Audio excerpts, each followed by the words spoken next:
Okay, so here's our go at this. So we're going to you're going to learn a little bit about momentum, and be able to come in tomorrow and do some basic problem solving. So the first thing about momentum that we want to mention is that it is a vector quantity. So this is the symbol for momentum. Weird, but that is the symbol. And it is equal to an object's mass times its velocity. And so I put the little vectors over the two vector quantities in this equation. And so this shows that when you multiply a scalar, which mass is, times a vector, which velocity is, you get back momentum, which is a vector quantity. So when we talk about momentum, it actually was originally derived from Newton's second law, where F equals m times a. But Newton talked about it in terms of, he said, well, F equals m times the change in velocity over the change in time. And then he further took this and said, therefore, if we move this over, the time over this, equals, so F delta t equals m delta v. And all I did right there was just move the delta t over the other side by multiplying both sides by delta t and canceling it out on the right side of the equation. So this was how Newton first wrote his second law of F equals ma. So as you can see, these two equal. So, and then as you can also see that if you look up at our original equation, this is to find the linear momentum of an object. So if you know the object's mass and you know its velocity, you can find its momentum. That's all that's saying. But now this equation down here, this is a little bit better. This one right here, we'll box it up to, oops, let me see if I can go back a little bit. There we go. Box it up to make it look a little fresher. What he said was that if the force multiplied by the time that the force acts on it, F delta t, that would be equal to the object's change in momentum, m delta v. And then this was further described as the F delta t, they described as the impulse that acts on an object, impulse, which is equal to F delta t, is equal to the object's change in momentum. Change. That doesn't sound very good. Change. C-H-A-N-G-E. Change in, I'm having a hard time writing with this stylus today, in momentum. I'm going to write this better for you on the next page, so just bear with me. Okay, here we go to the next page. So ultimately it becomes impulse, I-M-P-U-L-S-E. Now remember what impulse is equal to. It's F, the force, multiplied by the time that the force acts on it, is equal to the change in momentum. Okay, now that's a U. All right, so impulse, we remember, if you go back from the previous page, is F delta t, and that equals m delta v. Now these have a little weird or funky units here. If you look at the units of impulse, it would be newtons times the second. And this one is kilograms times meters per second, which is are the units of velocity and the units of mass. But these, as weird as it may seem, these are the units of the impulse. Now, if you just take a look at this, they do equal. You know how I always have you guys say, oh, are the units on the right side equal to the units on the left side, and that kind of stuff. Well, let's just take a look at it. The unit of a newton is a kilogram times a meter per second squared. And then if you multiply that by a second, your seconds cancel. One of them does. And then that leaves you with a kilogram times a meter per second squared. And as you can see, if you look at those units and compare them to these units, they are exactly the same. So the units match up. It's just they reserved a Newton second for an impulse. So what does this mean to have an impulse? Well, in the world around you, you are taught maybe to, if you want to kick a soccer ball and get the most momentum change out of it, you're taught to follow through. Think about that. And that ends up giving you a bigger impulse, acting THROUGH, there we go. Follow through on a kick, on a hit, on a, what else? Golf swing, or tennis, if you do, or if you're lacrosse, if you want to just make a quick short little chirp of a throw, you just sort of pop, you just sort of pop it real quick, and you don't put that impulse on it. But if you want it to go far, you follow through and make it, and you end up increasing the force times the change in time, or the force times the time, giving you a greater change in velocity. So the big thing that you want to get from here is that the impulse is equal to the change in momentum. And then the other part is that momentum is a vector quantity. A couple quick notes.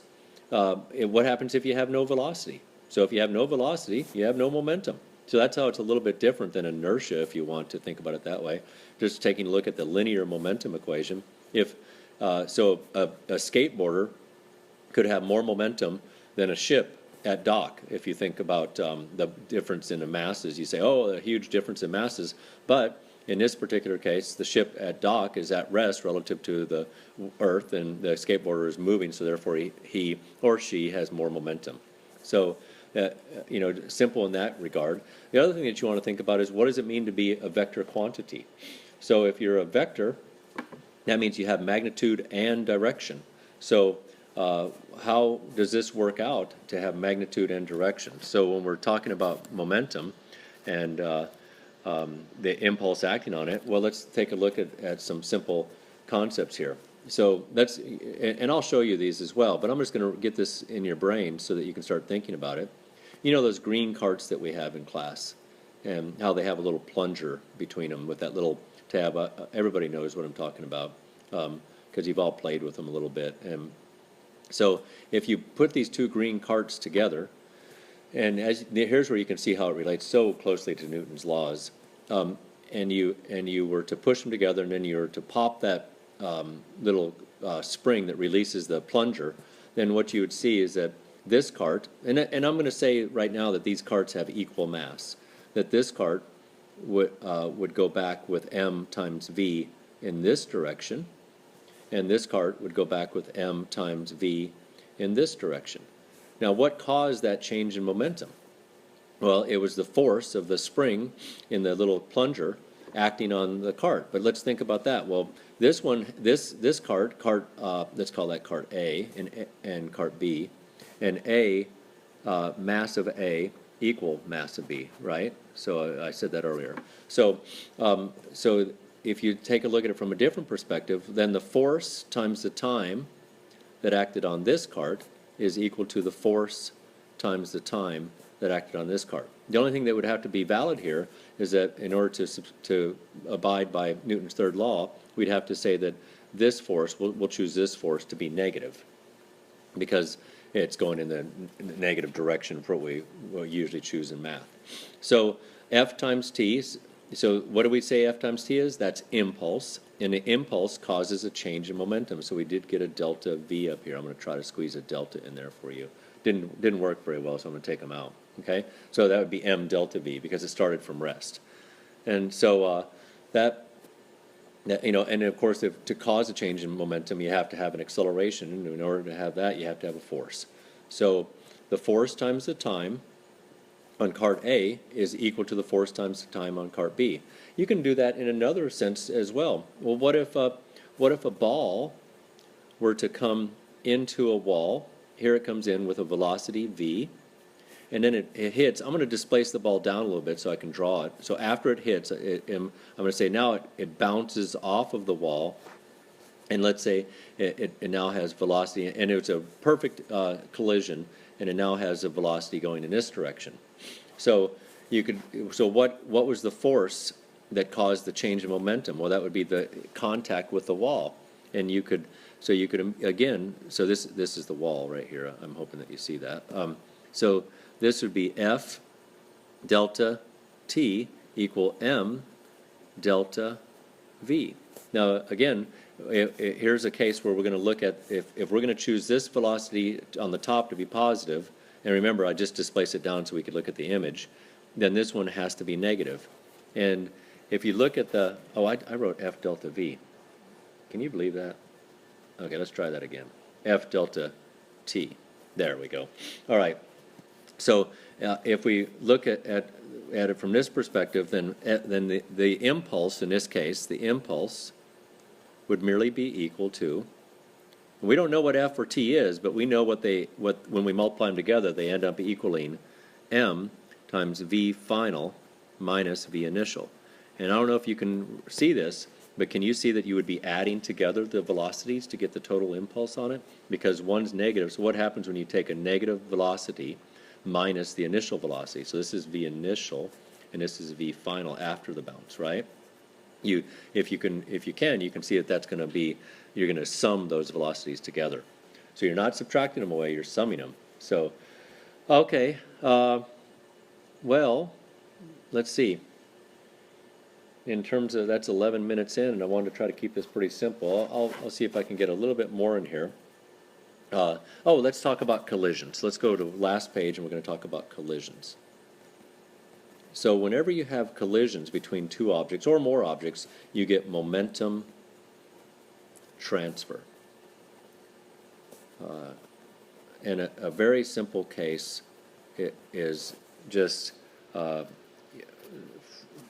instance, if you had one pool ball, you know, like a cue ball, the white ball in the game of pool, and it was traveling along, and it hits another ball on the pool table. So here it comes along and it hits it. So this one, let's call this ball B again. Boy, interesting names, great names. In ball A strikes and hits ball B. Then ball B had no momentum before, but ball A did. And then afterwards, let's just say that they were of equal mass. So this is before. I'm going to get, and then after. And so now we could say that ball A is at rest, and now ball B has a velocity. I'm going to do a velocity like that. And it's a perfect collision. So all of its momentum was transferred to ball B. You've seen probably stuff like that before, and we'll talk about that more. Remember I told you I was going to divide this into two lectures. So there's types of collisions. So there's elastic collisions and inelastic collisions. And the biggest thing is just that in this type of collision, elastic would be more like a rubber ball, where the ball bounces back and takes its original shape, or maybe the spring on the green carts that we use in class. It hits the wall and it bounces back, and it maintains its original shape. So that would be those would be some examples of you can put the green cart in there as well with its elastic spring. And inelastic would be like two cars colliding. What happens to the cars? Well, they get deformed. So in elastic, no lasting deformation. And in inelastic, there is lasting deformation. So after the collision is over, either the mass of the system has changed, or the shape of the system has changed. So in this case, if two cars colliding, you even if they didn't stick together or anything, they still got deformed some, and it lasted, right? So, and we'll talk more about that, and we'll pick up on that in class. But I'm going to go ahead and stop right now. Just to review, we talked about P equal mv for linear momentum. F delta t equals m delta v. This is how Newton said you can get a change in momentum. So impulse equals change in momentum. And impulse was measured in newtons per second. Not newtons per second, I'm sorry, newtons times seconds. And then momentum was kilogram times meters per second. And finally, collisions. When you have a collision, you can get a transfer of momentum from one object to another. All right, we'll stop on that.